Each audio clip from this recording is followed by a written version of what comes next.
Now, I've been blessed to have spent most of my adult life exploring the wilderness of the American West. And in that time, I've hiked over countless mountain passes that exceed 10,000 feet, to camp at high alpine lakes and enjoy practicing my bushcraft and survival skills in ancient pine forests. And it's one thing to survive in a rugged wilderness like this, but if you really want to thrive, it requires one very important tool: a large fixed blade. But I know many of us don't have hundreds of dollars to throw around on edge tools.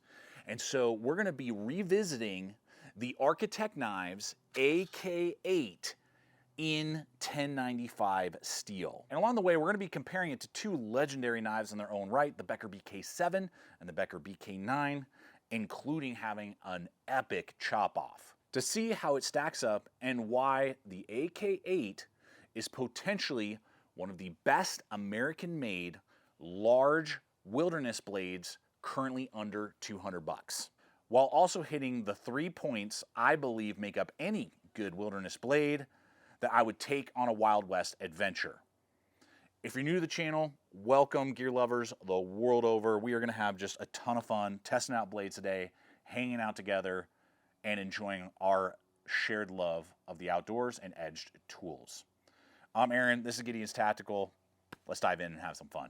Well, all right. Well, the first thing that I look for in any LWB, large wilderness blade, is portability, because I'm going to have to carry this into the wilderness, and every ounce matters. So I want to have the maximum capability at the lightest weight. Now, if most of your outdoor knife use is on your property, or you like to drive up to a campsite and hang out and have a good time, then an LWB may not be the right blade for you, because weight doesn't really matter. You can haul up a 2-pound boat anchor and swing it around, chop down trees and split craziness, and have 6 bushcraft knives you're messing around with. And when the opportunity presents itself, I love doing that. But when all of your gear is on your back, hauling up a few pounds of steel just isn't worth it. Now, what makes the AK8 so unique is, as you see it here, which is burlap micarta, a lanyard, and from handle to tip, 8.2 inches, cutting edge, 7.2 inches on 3/16 of an inch thick stock, 13.4 ounces. This is one of the lightest blades you're ever going to find with this large a footprint, meaning that I get maximum capability in performance, spanning of logs to just be able to crack open stuff. You're easily going to be able to do that, be able to shape wood, so all the heavier stuff that potentially a small pack axe would do is eliminated with this sized tool, but I'm not having to huff up tons of weight. As an example, the smaller Becker BK7 with micarta, 14.2 ounces, and the larger BK9 with micarta handle scales, 18 ounces. And so you may be saying, well, why are you choosing the Becker series to compare? Well, for a few reasons. First is that the AK8 falls right in between the two sizes, but is lighter than both, potentially really threading the needle of size and performance at the lightest weight. And then compared to that, the Becker series has always been one of the best values for American-made wilderness blades, regardless of size. We're just going normal or we're going large wilderness blades. But to really get them to run properly, you have to do a bunch of customization and upgrading. And in order to get a Becker BK7 with micarta handle scales and a basic Kydex sheath, you're going to be spending, when I built it out on Amazon just briefly, you're going to be spending about 245 bucks to make it run like this. And in order to do the same with the Becker BK9, some basic Kydex, micarta, you're going to be spending about 250. And you have to build that out from different sources. Whereas with the Architect knives, also customizable. That's the whole point. You can trick it out, pick different types of steel. The original one I tested was in MagnaCut. This one being 1095, produced by Tops Knives, one of the best 1095 makers in America. And then you can choose micarta options, G10 options. You can go down the rabbit hole there. And then to get a good Kydex sheath, you can choose all sorts of different color combinations. And this is an excellent Kydex sheath. All sorts of different backers. I chose leather. You can do blade tech locks. You can just strip it down and cut down some weight even more and just have the Kydex if you have your own belt attachments. And when I built this out, The cost is $206 for this model, but I've been reviewing Architect knives for a long time and have a standing 10% off promo code you can apply site-wide, which makes this currently about $185, $86 as you see here. And they didn't sponsor the content in this video. I have an affiliate link in that promo code that's included below, but that makes that currently probably one of the best values for an American-made knife that you can customize and trick out and has a lifetime, no questions asked warranty. Now, when I'm dropping this video, I know that there's less than 150 1095 versions still available.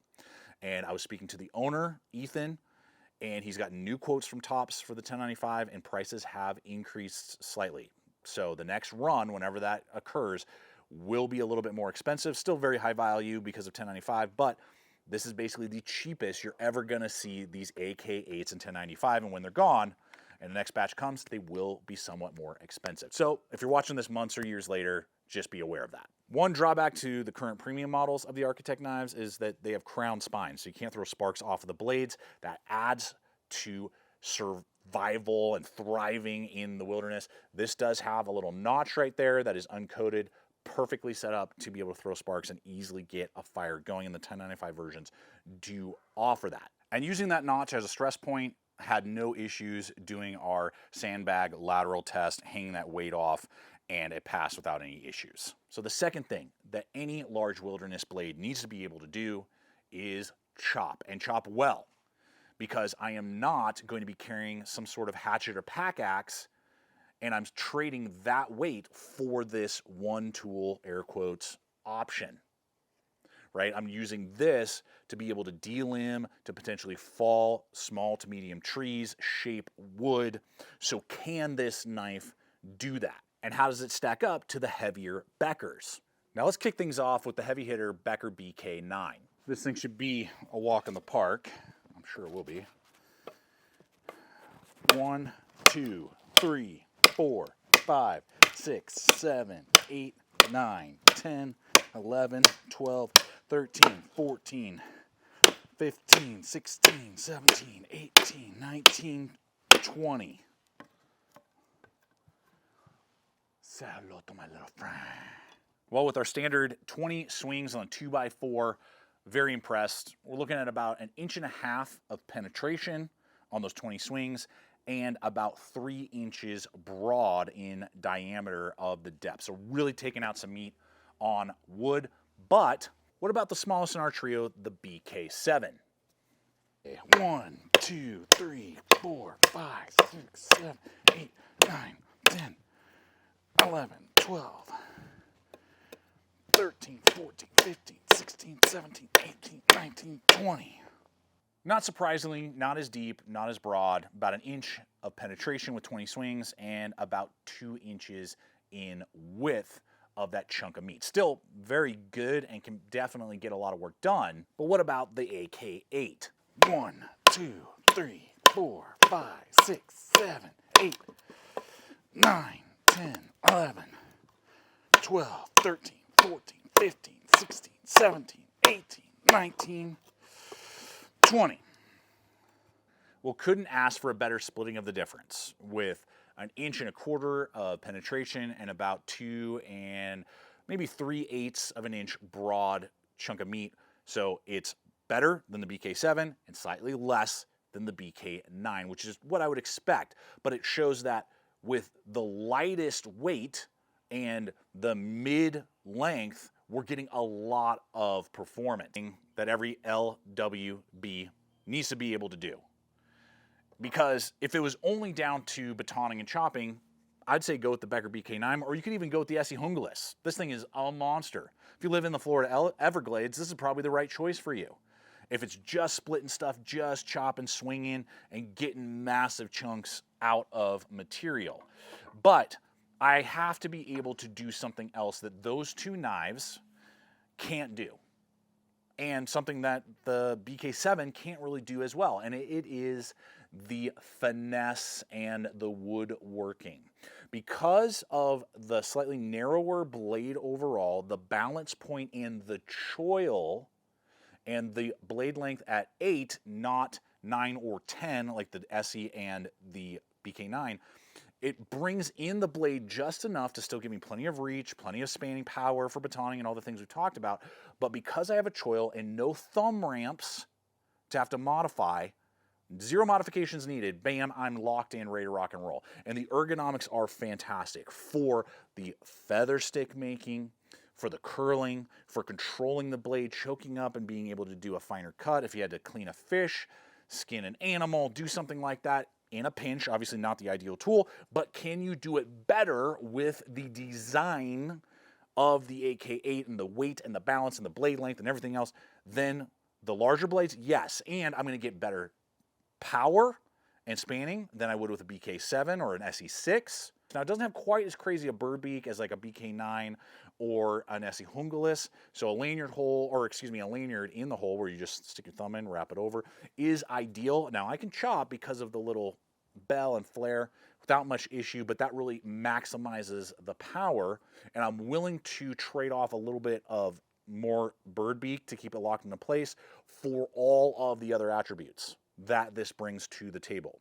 So that's just something to be aware of. And that includes the SE Hungalis 2, which is actually about the same blade length, but is way broader, heavier, more cumbersome, and because it does not have a choil. If it had a choil, it would be a great alternative, but with no choil, the balance point is still wonky and off, and I do not like doing fine work with it so much so I just got rid of it because I was like, if I need an SE in this size range, I'm just going with the full-size Hungalis. But I don't take the full-size Hungalis with me usually, and I opt for this since having this size. There just is that perfect balance for Western mountainous adventures.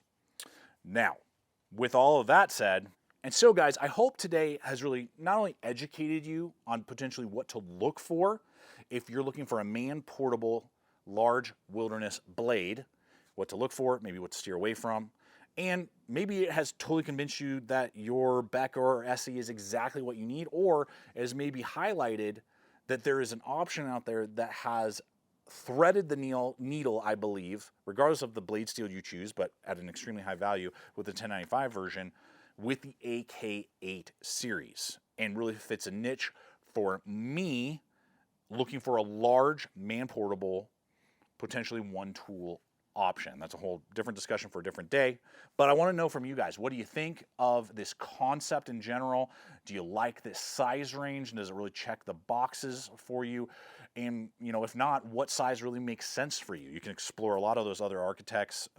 They have all the way from 3 inches all the way up to this 8 being the largest, and lots of different options always dropping and always coming into play. So, look forward to hearing from you guys. Thanks so much for hanging with me. Hope it's been fun and entertaining. Until next time, always remember to stay equipped, stay prepared. See you out there.